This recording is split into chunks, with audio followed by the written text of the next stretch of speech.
درود شریف پڑھ لیجیے۔ اللہم صلی علی محمد وعلی آل محمد صلیت علی ابراہیم وعلی آل ابراہیم انک حمید مجید۔ اللہم بارک علی محمد وعلی آل محمد کما بارکت علی ابراہیم وعلی آل ابراہیم انک حمید مجید۔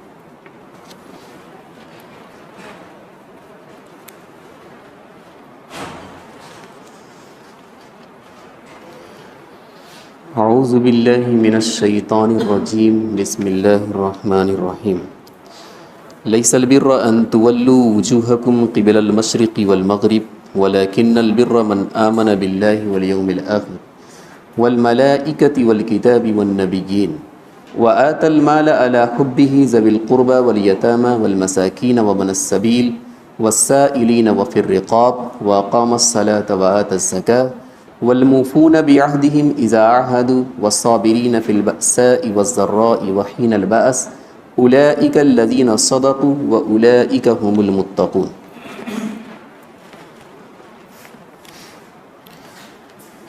کافروں کا یہ اعتراض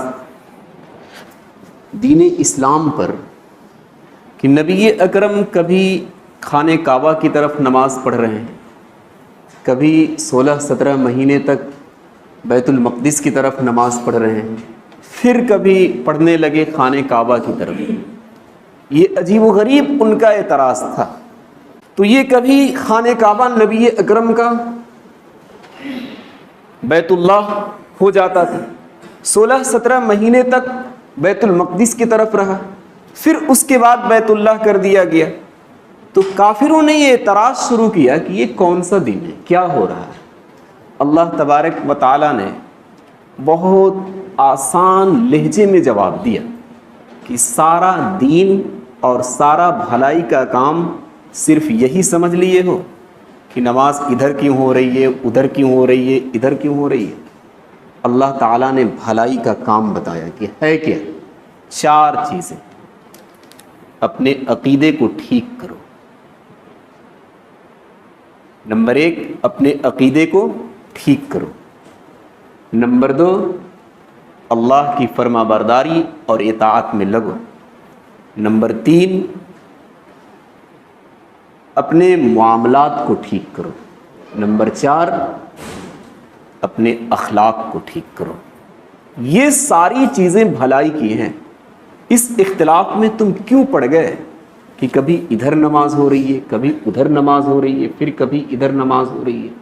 اللہ تبارک و تعالیٰ نے صاف کھول کر بیان کر دی کہ دین وہی نہیں ہے، دین یہ ہے، من آمن باللہ والیوم الآخر، اللہ پر ایمان لاؤ اور آخرت کے دن پر ایمان لاؤ، فرشتوں پر ایمان لاؤ، کتاب پر ایمان لاؤ اور نبیوں پر ایمان لاؤ۔ اسے اپنا دین بناؤ۔ اس چکر میں مت پڑو کہ کبھی ادھر نماز ہو رہی ہے، کبھی ادھر نماز ہو رہی ہے، کبھی ادھر ہو رہی ہے، نہیں۔ وَآتَ الْمَالَ عَلَى حُبِّهِ ذَوِي الْقُرْبَى، عبادتوں کی طرف بھی اللہ تبارک و تعالی نے رہنمائی کی۔ مال عطا کرو، باوجود کہ مال سے تمہیں محبت ہے، اپنے مال میں رشتہ داروں کا خیال رکھو، یتیموں کا خیال رکھو، مسکینوں کا خیال رکھو، مسافروں کا خیال رکھو اور مانگنے والوں کا خیال رکھو، جو غلام ہیں ان کی آزادی کا خیال رکھو۔ عبادتوں کی طرف رہنمائی کی۔ وَأَقَامَ الصَّلَاةَ، نماز قائم کرو۔ اس سے پہلے جو مال خرچ کرنے کی بات کی گئی وہ زکوٰۃ کے علاوہ تھا۔ ہم لوگوں نے سارا خرچ کرنا صرف اتنا سمجھ لیا ہے کہ رمضان کے مہینے میں اپنے پورے مال کی زکوٰۃ نکال دیں، اس کے بعد بس حق ادا ہو گیا، نہیں۔ ان سارے خرچے کے بعد اللہ تبارک و تعالیٰ نے بتایا ہے وَآتَ الزَّکَاۃ، زکوٰۃ ادا کرو۔ یہ ہماری مسجدیں اور ہمارے مدرسے اور دینی ادارے، یہ سب کے سب اگر تعمیر کرنی ہے، مان لیجئے آپ کے مسجد میں پیسوں کی ضرورت ہے، تعمیر کی ضرورت ہے، تو یہ آپ کی زکوٰۃ سے نہیں چلے گا۔ یہاں تو زکوٰۃ سے ہٹ کر اپنے جیب خاص سے پیسے کو خرچ کرنا ہوگا۔ وَالْمُوفُونَ بِعَهْدِهِمْ إِذَا عَاهَدُوا، اللہ تبارک و تعالیٰ نے معاملات کو بھی ٹھیک کیا کہ جو تم عہد کرو جو تم وعدہ کرو ان وعدوں کو پورا کرو۔ ہوتا یہ ہے بہت سارے لوگ ملتے رہتے ہیں مسجدوں میں آ کر بولیں گے امام صاحب یہ پنکھا جو ہے بہت دھیما چل رہا ہے، وہ اگلے ہفتے انشاءاللہ میں بدلوا دوں گا۔ وہ اس وقت سے جو غائب ہوئے وہ آج تک نہیں آئے، اور پنکھا تو بدلنا وہ درکنار چھوڑیے، اور بہت ساری باتیں رہتی ہیں۔ وہ آتے رہتے لوگ کہیں گے یہ گھڑی جو ہے نا مسجد کے لیے خوبصورت نہیں لگ رہی ہے، اس کو میں بدلوانا چاہتا ہوں، آپ کہیے گا بدلوا دیجئے، وہ پھر ملے ہی نہیں۔ اس طرح کے وعدے آپ کیوں کر رہے ہیں جو آپ کو نہیں کرنا ہے؟ اس طرح کے عہد کیوں کر رہے ہیں جو آپ کو نہیں کرنا ہے؟ نہیں، اللہ نے فرمایا کہ اگر وعدہ کرو تو اسے تم پورا کرو۔ والصابرین فی البأساء، صبر سے کام۔ یہ بہت اچھا سا ایک ذریعہ ہے کہ اگر انسان کے اندر صبر آ جائے گا تو بہت سارے معاملات صرف صبر ہی سے پورے ہو جائیں گے۔ ایمان کی بات اس سے پہلے بھی کی گئی تھی، لکھا ہے کتابوں کے اندر کسی کی بات کو محض اس پر اعتماد کرتے ہوئے مان لینا، اعتماد کرتے ہوئے۔ اب ایمان باللہ کا مطلب یہ ہوگا اور ایمان بالرسول کا مطلب یہ ہوگا کہ آپ صلی اللہ علیہ وسلم جتنی باتیں لے کر آئے ہیں ان ساری باتوں کو صرف آپ صلی اللہ علیہ وسلم پر اعتماد کرتے ہوئے مان لینا۔ اس میں ہمیں چوں چرا کی ضرورت نہیں ہے کہ نبی اکرم نے اگر ہمیں بتایا کہ 5 وقت کی نماز پڑھو تو ہم کہیں کہ یہ 5 وقت کی نماز کیوں آ گئی؟ نہیں، یہ ایمان نہیں ہوا۔ ایمان تو یہ ہوا کہ نبی نے جب 5 وقت کی خبر دی تو صرف ان پر اعتماد کرتے ہوئے کہ یہ ہمارے نبی ہیں، سچے نبی ہیں، جھوٹے نہیں بول سکتے، نعوذ باللہ من ذالک، ان کی باتوں کو مان لینا۔ اگر وہ کہیں رمضان کے مہینے میں 1 مہینے کا روزہ رکھنا ہے تو چاہے ہمیں سمجھ میں آئے یا نہ آئے، ہم نے نبی کو جب نبی مان لیا ہے تو ان پر اعتماد کر کے اس مسئلے کو بھی ماننا ہوگا۔ ایسے ہی آخرت کا دن کتنے لوگوں کو سمجھ میں نہیں آتا کہ ہم مٹی میں چلے جاویں گے، سارا گوشت گل جاوے گا، ہڈیاں چورا چورا ہو جاویں گے، نہ معلوم 10-20 سالوں کے بعد ہمارا کوئی حصہ بھی رہ جائے گا یا نہیں رہ جائے گا۔ یہ کیسے پھر ہوئے گا کہ ہم دوبارہ وہاں اٹھائے جائیں گے، میدان محشر میں ایک میدان کے اندر جمع کیے جاویں گے، پھر اللہ تبارک و تعالی ہماری زندگی کا حساب لے گا، پھر جنت یا جہنم کا فیصلہ ہوگا۔ یہ کتنے لوگوں کو سمجھ میں نہیں آتا، یہ کیسے ہوگا؟ اللہ تبارک و تعالی نے بہت آسانی سے اس مسئلے کو حل کر دیا ہے کہ جب ہم نہیں تھے تو ہم کیسے آ گئے دنیا کے اندر؟ کوئی نمونہ نہیں تھا ہمارا، آ گئے یا نہیں؟ اب جب نمونہ آ گیا تو پھر اللہ تبارک و تعالیٰ کو دوبارہ بنانے میں کیا دقت ہے؟ کیا وہ اس پر قدرت نہیں رکھتا ہے؟ سورہ قیامہ کی ایک آیت ہے، عجیب و غریب آیت ہے، لا اقسم بیوم القیامہ ولا اقسم بالنفس اللوامہ ایحسب الانسان ان لن نجمع عظامہ بلا قادرین علی ان نسوی بنانہ۔ یہ انگلی کے پوروں کو دیکھ رہے ہیں، اس کی بناوٹ کو ذرا دیکھیے، کتنے ڈھنگ سے بنایا ہے اللہ تبارک و تعالی۔ اور جتنے انسان اس دنیا کے اندر بستے ہیں سب کا الگ الگ ہے۔ اب اسے سمجھانا مشکل نہیں رہا، آدھار کارڈ ہر ایک کے پاس ہے، پاسپورٹ بھی تقریباً ہے، آپ دوسرے کے آدھار پر اپنی انگلی دیجئے گا کبھی نہیں کھلے گا، آپ دوسرے کے پاسپورٹ پر اپنی انگلی دیجئے گا کبھی نہیں کھلے گا، آپ کا ہی کھلے گا، دوسرا کا جو ہے وہ اسی کا کھلے گا، وہ آپ سے نہیں کھلے گا۔ اللہ تبارک و تعالیٰ نے ہر ایک کا الگ الگ بنایا۔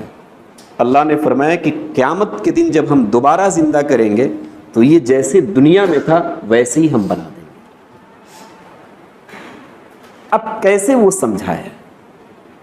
ہمیں تو یقین کرنا ہوگا کہ جب ہم ایمان لائے ہیں تو ایمان کا مطلب ہی یہی ہوا کہ نبی نے جو بتایا ہے نبی پر اعتماد کرتے ہوئے ان کی باتوں کو مان لیں۔ عقل بھی یہی کہتی ہے کہ آخرت ہونی چاہیے، بغیر آخرت کا کوئی مزہ نہیں ہے۔ آپ ذرا غور کریں اپنے ماحول کے اندر، ایک ظلم کرنے والا آدمی، مصیبت کا پہاڑ توڑنے والا آدمی، گنڈا ٹائپ کا آدمی، آپ کے اکاؤنٹ کو ہائیجیک کرنے والا شخص اپنے معاشرے کے اندر باعزت زندگی گزار رہا ہے۔ ہمارے پاس اتنی ہمت نہیں ہوتی کہ ہم اس سے پوچھ سکیں کہ یہ تو نے کیوں کر دیا۔ کیوں؟ اس لیے کہ اس کے پاس طاقت بھی ہے، اس کے پاس پیسے بھی ہیں، ہر ایک چیز سے وہ سنورا ہوا ہے۔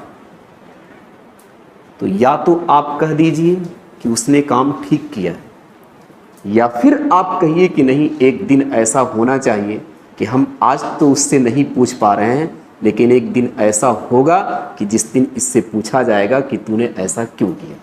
عقل کہہ رہی ہے کہ ایک دن اللہ ایسا بناتا اور بنایا ہے کہ اس شخص سے دنیا میں تو پوچھنے والی کوئی طاقت نہیں ہے، لیکن وہاں پوچھا جائے گا کہ یہ سارا ظلم تو نے کیوں کیا۔ والیوم الآخر، آخرت کے دن پر بھی ایمان رکھنا ہوگا۔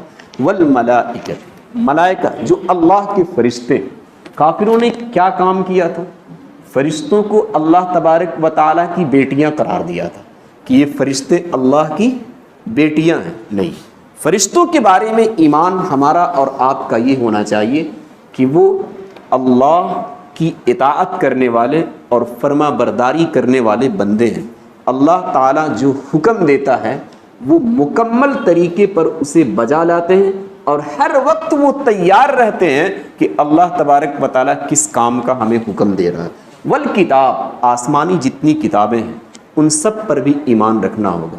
قرآن کی حفاظت اللہ تبارک و تعالیٰ نے اس کی ذمہ داری لی ہے، کوئی اس کے اندر رد و بدل نہ ہوا ہے اور نہ قیامت تک ہوگا۔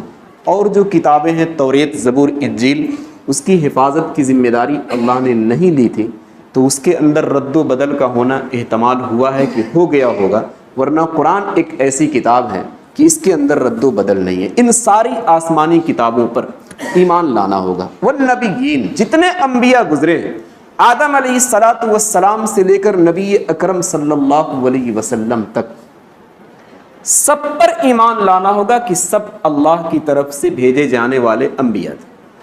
عیسائیوں کی طرح نہیں کہ ہم صرف عیسیٰ کو مانتے ہیں، یہودیوں کی طرح نہیں کہ ہم صرف موسیٰ کو مانتے ہیں، نہیں، ہم موسیٰ پر بھی ایمان رکھتے ہیں، عیسیٰ پر بھی ایمان رکھتے ہیں، اور نبی آخر الزماں صلی اللہ علیہ وسلم جو ہمارے آخری نبی ہیں ان پر بھی ایمان رکھتے ہیں۔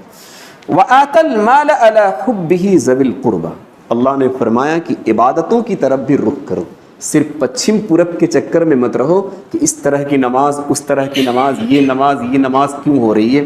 اللہ نے فرمایا کہ مال کو عطا کرو، اس سے محبت رکھنے کے باوجود رشتہ داروں کو دو، یتیموں کو دو، مسکینوں کو دو، مسافروں کو دو، مانگنے والوں کو دو۔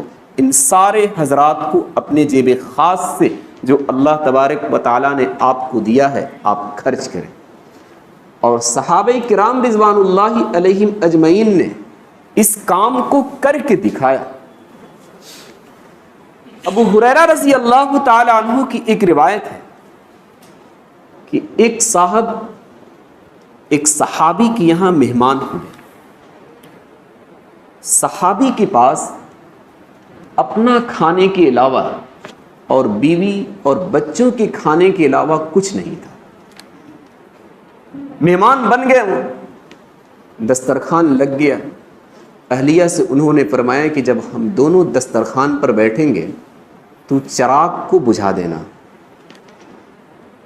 ہوئے گا یہ کہ وہ کھاتے رہیں گے اور میرے بارے میں سوچتے رہیں گے کہ میں بھی کھا رہا ہوں، حالانکہ میں کھاؤں گا نہیں، جس کے نتیجے میں وہ اپنا کھانا کھا لیں گے، ان کا پیٹ بھر جاوے گا، مجھے کھانے کی کوئی ضرورت نہیں رہے گی۔ یہ کھانے سے محبت تھی، علی حبہ، اس کے باوجود بھی اس صحابی نے اپنا کھانا مہمان کو کھلا دیا۔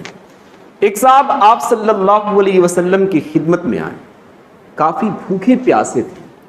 آپ صلی اللہ علیہ وسلم نے ایک ایک کر کے اپنی ازواج کے یہاں ایک آدمی کو بھیجنا شروع کیا کہ جاؤ وہاں چلے جاؤ میرے گھر میں، وہاں سے کھانا لے کر آؤ۔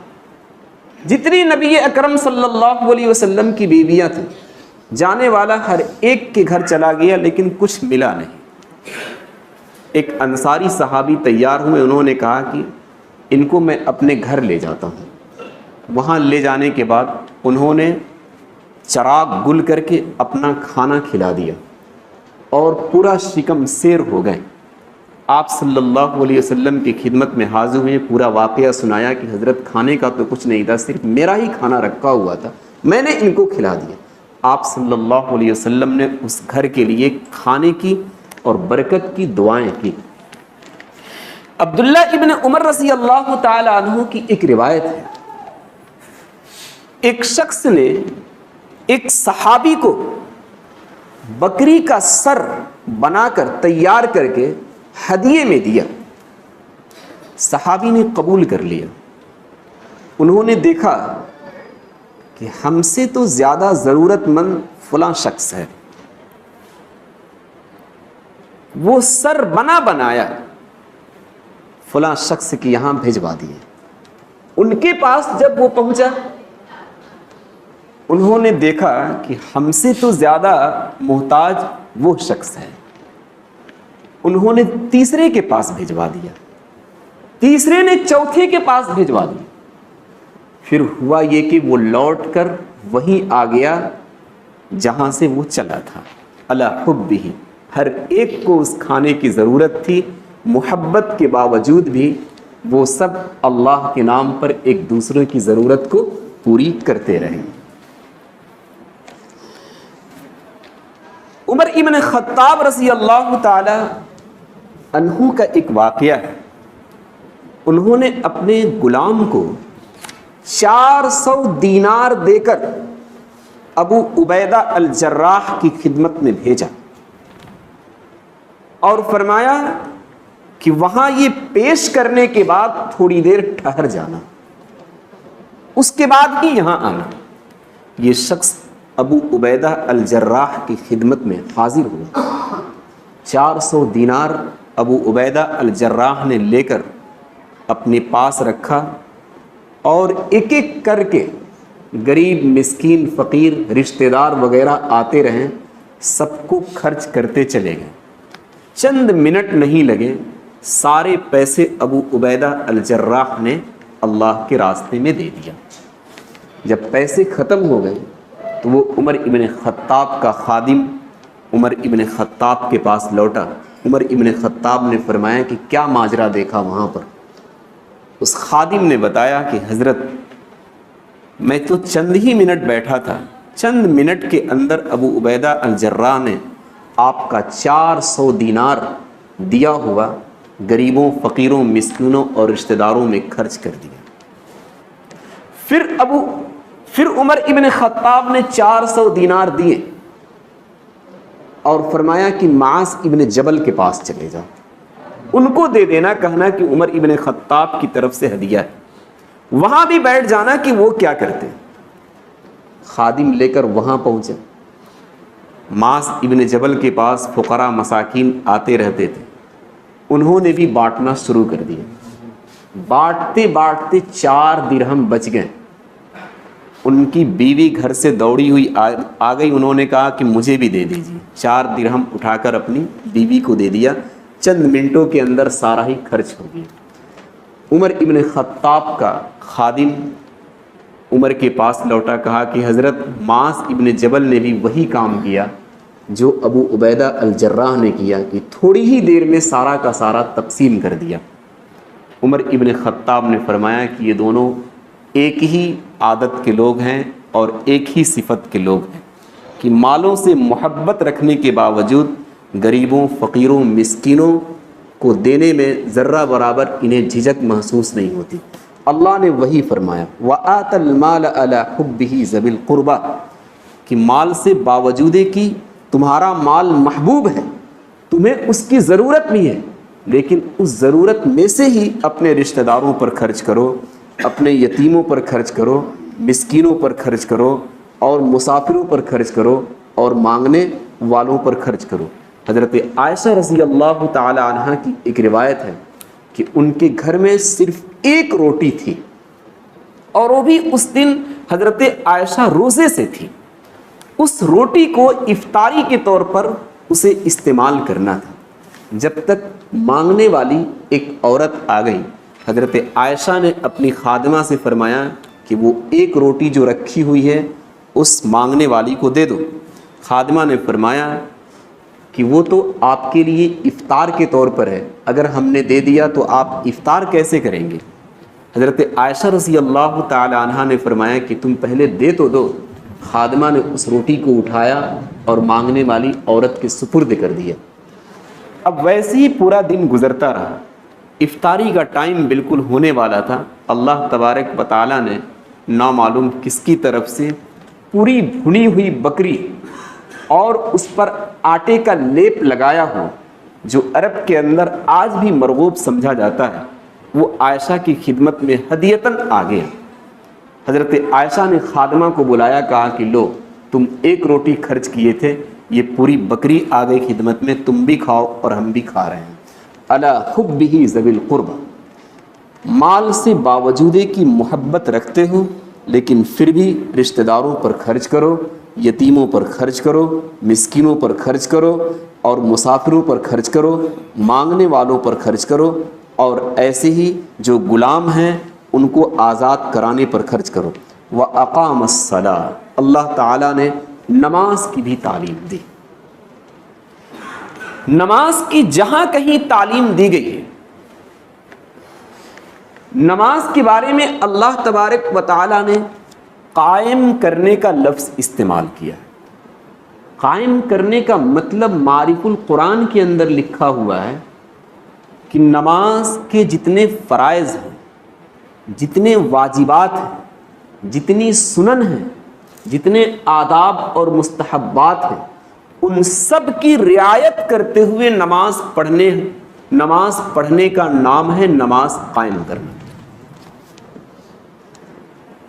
نماز آپ گھر میں بھی پڑھ سکتے ہیں، لیکن یہ نماز قائم کرنا نہیں۔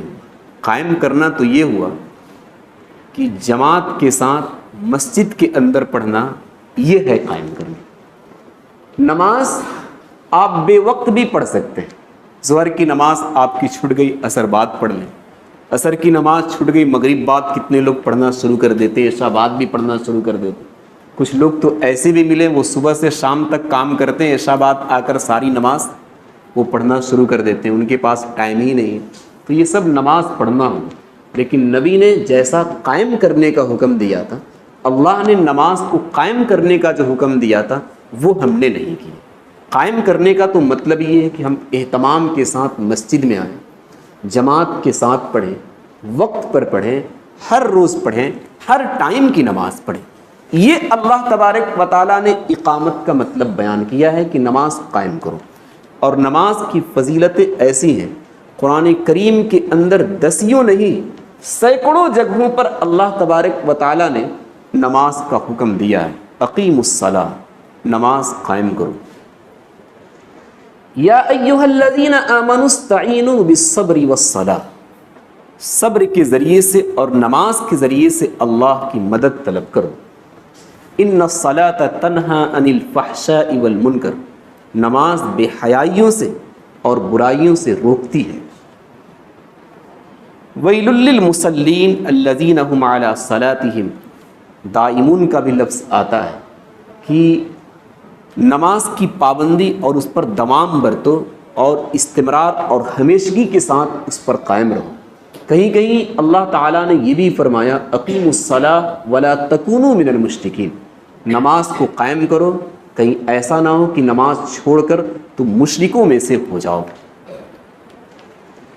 یہ ساری جگہیں یہ بتا رہی ہیں کہ اللہ تبارک و تعالیٰ کی یہاں نماز کی بہت اہمیت ہے۔ بار بار کسی چیز کا حکم دینا یہ اس کی اہمیت اور اس کی فضیلت کو بتاتی ہے۔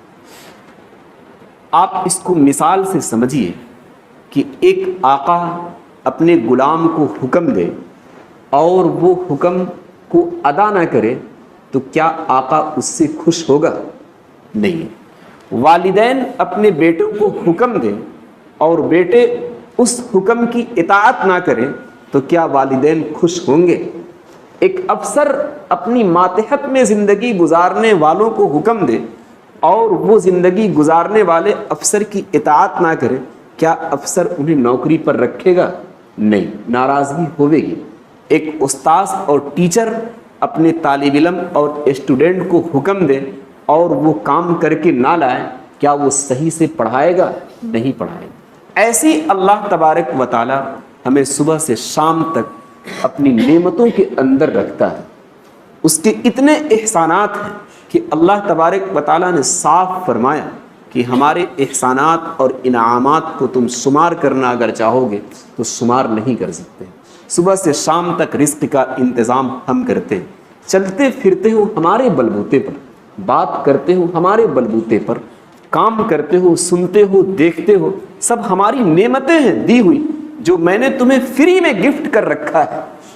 ان سب کا تقاضا یہ ہے کہ تم ہماری عبادت کرتے، تم ہماری اطاعت کرتے۔ اگر ہم نہیں کر رہے ہیں تو کیا اللہ تبارک و تعالیٰ ناراض نہیں ہوگا؟ واقعتاً ناراض ہوگا۔ نبی اکرم صلی اللہ علیہ وسلم سے محبت کا دم بھرنے والے نامعلوم کتنے ہیں۔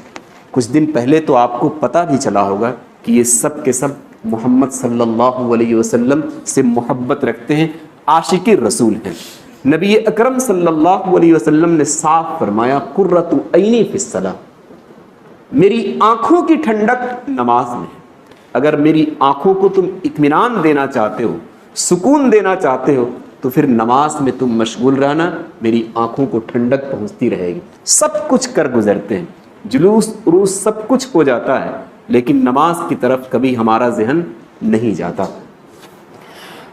ابو ہریرہ رضی اللہ تعالی عنہ کی ایک روایت ملی، انہوں نے فرمایا کہ نبی اکرم صلی اللہ علیہ وسلم نے ہم سے عرض کیا کہ ابو ہریرہ تم یہ بتاؤ کہ جس کے دروازے سے لے کر جہاں تک اسے جانا ہے 5 نہر ملتی ہوں، ہر ایک نہر پر وہ غسل کرتا ہو تو کیا اس کے جسم پر میل کچیل باقی رہ جاتا ہے؟ ابو ہریرہ نے فرمایا کہ حضرت 5 مرتبہ غسل کرے گا، کہاں سے میل کچیل باقی رہے گا؟ اللہ نے فرمایا کہ یہی حال 5 نمازوں کا ہے۔ جو شخص 5 نمازوں کی پابندی کرے گا اس کے جسم پر کوئی میل کچیل نہیں رہے گا کہ جہاں جہنم میں اسے ڈال کر دھلنے کی ضرورت پڑے۔ عبادہ ابن صامت رضی اللہ تعالی عنہ کی ایک روایت ہے، انہوں نے فرمایا کہ نبی اکرم نے مجھے 7 نصیحتیں کی خاص طور سے، جن میں سے میں تمہیں 2 نصیحتیں بتاتا ہوں۔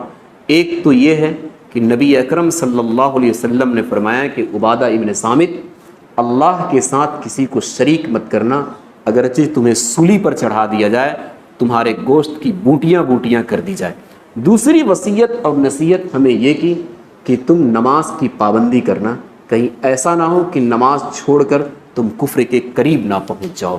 ایک اور روایت پر مجھے نظر پڑی کہ آپ صلی اللہ علیہ وسلم نے فرمایا کہ جو شخص نماز کی پابندی کرتا ہے اس کا حشر نماز قیامت کے دن نور ہوے گی اور برہان ہوے گی اور نجات کا ذریعہ بنے گی، اور جو شخص نماز کی پابندی نہیں کرتا نہ تو قیامت کے دن اسے کوئی نور ملے گا اور نہ ہی نجات کا کوئی ذریعہ ملے گا، بلکہ وہ حامان، قارون اور فرعون کے ساتھ نظر آئے گا اور ان کے ساتھ اس کا حشر ہوگا۔